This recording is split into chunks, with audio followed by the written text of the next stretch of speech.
जय जिनेन्द्र, जय गुरु नानक, जय गुरु राम। आज हम कर रहे हैं विद्याचरण और जंगाचरण लब्धि का थोकड़ा। विद्याचरण जंगाचरण लब्धि का थोकड़ा श्रीमद् भगवती सूत्र के 20वें सप्तक के 9वें उद्देश्य के आधार से चलता है। सो कहते हैं, बनते चारण कितने प्रकार के हैं? गौतम, चारण दो प्रकार के होते हैं, विद्याचरण और जंगाचरण। चारण किसे कहते हैं? लब्धि के द्वारा आकाश में अतिशय गमन करने की शक्ति वाले मुनि को चारण कहते हैं। चारण के दो भेद है, विद्याचरण और जंगाचरण। विद्या यानी श्रुत ज्ञान के द्वारा जिस मुनि को अतिशय गमन करने की लब्धि प्राप्त होती है उसे विद्याचरण कहते हैं। जिस मुनि को चारित्र और तपो विशेष के प्रभाव से जंगा द्वारा अतिशय गमन करने की लब्धि प्राप्त होती है उसे जंगाचरण कहते हैं। यानी जंगा और विद्या के द्वारा विशिष्ट रूप से आकाश में शीघ्र गमन आगमन करने में समर्थ मुनि चारण कहलाते हैं। इस लब्धि के प्रभाव से मानवीय शक्ति की सीमा से पर के क्षेत्रों में गमनागमन होता है। दूसरा प्रश्न, बनते विद्याचरण को विद्याचरण क्यों कहते हैं? गौतम, निरंतर बेले बेले तपस्या करने से और शुद्ध ज्ञान द्वारा उत्तर गुण लब्धि को प्राप्त हुए मुनि को विद्याचरण नामक लब्धि उत्पन्न होती है, इसलिए इनको विद्याचरण कहते हैं। योग शास्त्र में कथन आया है कि इन्हें 10 पूर्व का, अध्यष्टा और रोहिणी प्रज्ञप्ति आदि विशिष्ट विद्याओं का धारक कहा है। यानी जब इतना ज्ञान पूर्व का ज्ञान रहता है तभी ये मुनि होते हैं। अभी वर्तमान में संभावना नहीं है यहाँ इस क्षेत्र में। तीसरा प्रश्न, विद्याचरण की कैसी शीघ्र गति होती है? उसकी गति का विषय कैसा शीघ्र होता है? गौतम, इस जम्बूद्वीप की परिधि 3,16,227 3 गांव, 128 धनुष, 13.5 अंगुल झांझेरी यानी कुछ अधिक है। कोई महर्दिक देव 3 चिमटी बजाए उतने में इस जम्बूद्वीप की 3 बार परिक्रमा करके वापस शीघ्र आवे, इस तरह की शीघ्र गति विद्याचरण की है। इस प्रकार उसकी गति का विषय है।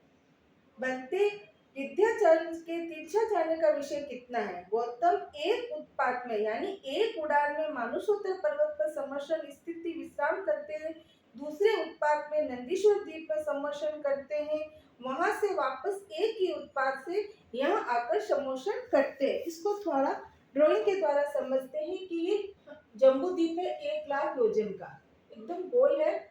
मेरी ड्राइंग इतनी अच्छी नहीं है पर ये एकदम गोल है। इसको थाली के आकार का इस प्रकार कहा जाता है जम्बूद्वीप को।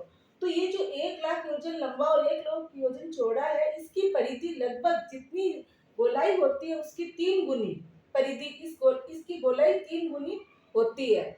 तो इसलिए इसकी ये 1,00,000 है तो यहाँ पर 3,00,000 और इस तरह के ऊपर के जो भी है ये 3 गुनी झांझेरी इसकी परिधि होती है।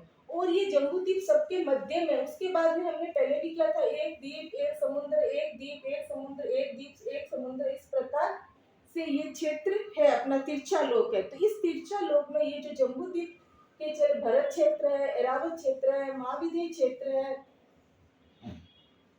ये बीच में मेरू पर्वत। तो इस भरत क्षेत्र से कोई मुनि अगर जाए तो यहाँ पर 2.5 द्वीप, मानुषोत्तर पर्वत, ये पहला द्वीप, फिर एक समुद्र, लवण समुद्र, फिर धात्विक खंड है, फिर कलोदधी समुद्र है, फिर पुष्कर द्वीप है। और पुष्कर द्वीप की विभाजन करने वाला ये मानुषोत्तर पर्वत है, इसलिए इसको आधा बोलते हैं। तो ये मनुष्य क्षेत्र की सीमा करता है। तो यहाँ से जब ये उड़ के जाते हैं तो यहाँ पर एक विश्राम लेते हैं, और इस विश्राम के बाद में फिर यहाँ पर जो है ये पहला द्वीप है और ये तीसरा द्वीप है। यहाँ से इस द्वीप से ये 8वां जो द्वीप है वो है नंदीश्वर द्वीप। नंदीश्वर द्वीप है। तो ये 8वें द्वीप तक जाते हैं और जब वापस आते हैं तो विद्या जानने से अभ्यास से बलवत्ती होती है। तो जब वापस आते हैं तब इनको विश्राम करने की आवश्यकता नहीं होती है, यहाँ से डायरेक्ट एक ही उत्पाद से स्व स्थान में आ जाते हैं। इनका तिरछा गमन की शक्ति इस प्रकार की बताई गई है। दूसरा है 5वां प्रश्न है, विद्याचरण के ऊर्ध्वगमन का विषय कितना है? गौतम, एक उत्पाद से नंदन वन में समर्शन करते हैं, दूसरे उत्पाद से पंडक वन में समर्शन करते हैं, वहां से वापस एक ही उत्पाद से यहाँ आकर समर्शन करते हैं। यहाँ पे ये जो मेरू पर्वत है ये कितना 1,00,000 योजन ऊंचा गया हुआ है। अब इनके ऊंचे गमन का बताना है, तो हम लोग इसको साइड में मेरू पर्वत का कर लेते हैं कि मेरू पर्वत 1,00,000 योजन का है ना। 1,00,000 योजन का। ये जो शाश्वत जितने भी होते हैं वो अपने से जो उपसे अंगुल से नापते हैं उससे 1000 गुना ज्यादा होता है।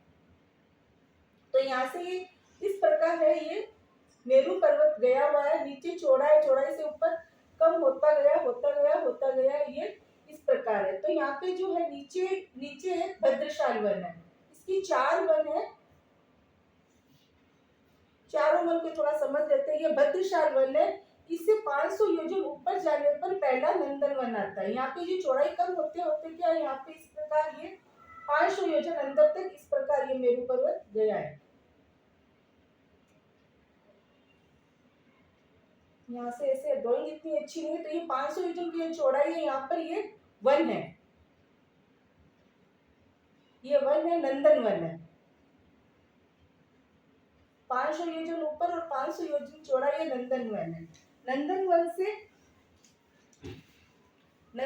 से सोमनाथ वन 62,500 योजन ऊपर जाने पर, ये नंदन वन है, यहाँ से 62,500 योजन ऊपर जाने पर, यहाँ से फिर चौड़ाई कम होते होते यहाँ पर फिर एक ये वन है,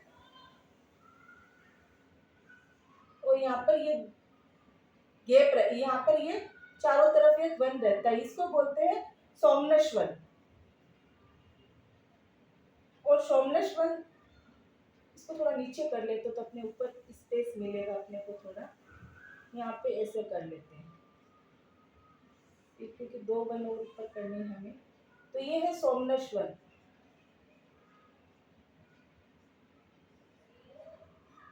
ये है 62,500 योजन ऊपर जाने पर, और सोमनाथ वन से ऊपर 36,000 योजन,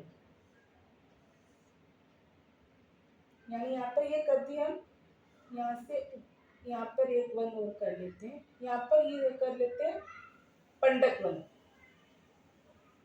है ना। पंडक वन है 36,000 योजन ऊपर जाने पर यहाँ से, और इसके ऊपर एक चूलिका है, ठीक है ना। तो ये नंदन वन है, ये सोमनाथ वन है, और यहाँ पर ये पंडक वन है। यहाँ पर इतना इतना सुंदर बना नहीं है, ठीक है ना। तो ये जाते हैं तो पहले नंदन वन में विश्राम करते हैं और फिर दूसरे उत्पाद में या पंडक वन में विश्राम करते हैं, और जब आते हैं तो पंडक वन से एक ही उत्पाद से स्व स्थान में पहुंच जाते हैं। तो इस प्रकार की ये विद्याचरण की ऊर्ध्व शीघ्र गति का वर्णन यहाँ पर इस प्रकार बताया गया है। छठा प्रश्न है, जंगाचरण को जंगाचरण क्यों कहते हैं। गौतम निरंतर तेले तेले की तपस्या करे, वो विद्याचरण बेले बेले की तपस्या करते हैं, और जंगाचरण को निरंतर तेले तेले की तपस्या करते हुए आत्मा को भावित करने से जंगाचरण लब्धि की प्राप्ति होती है। इस कारण जंगाचरण को जंगाचरण करते हैं, यानी वो विद्या पढ़कर और आकाश में उड़ने में की उनकी लब्धि प्राप्त हो जाती है, और इनको जंगा पर हाथ रखकर गमन करने की शक्ति प्राप्त होती है। जंगाचरण की कैसी शीघ्र गति होती है। गौतम, कोई महर्दिक देव 3 चिमटी बजाए उतने में इस जम्बू द्वीप की 21 बार परिक्रमा करके, वो 3 चिमटी में 3 बार परिक्रमा करते हैं, और ये 3 चिमटी में 21 बार परिक्रमा कर लेते हैं। इतनी शीघ्र गति इनकी बताई गई है।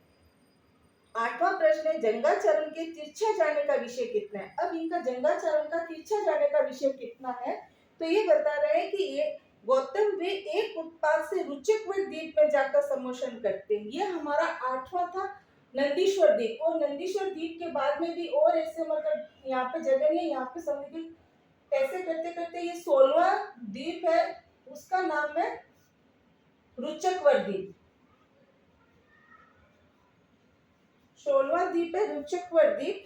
तो ये एक ही उत्पाद में एक बार ही उड़कर यहाँ से सीधा रुचकवर द्वीप में जाते हैं, समोशन करते हैं, और जब वहां से वापस आते हैं तो फिर एक बार ये नंदीश्वर द्वीप में समोशन करते हैं।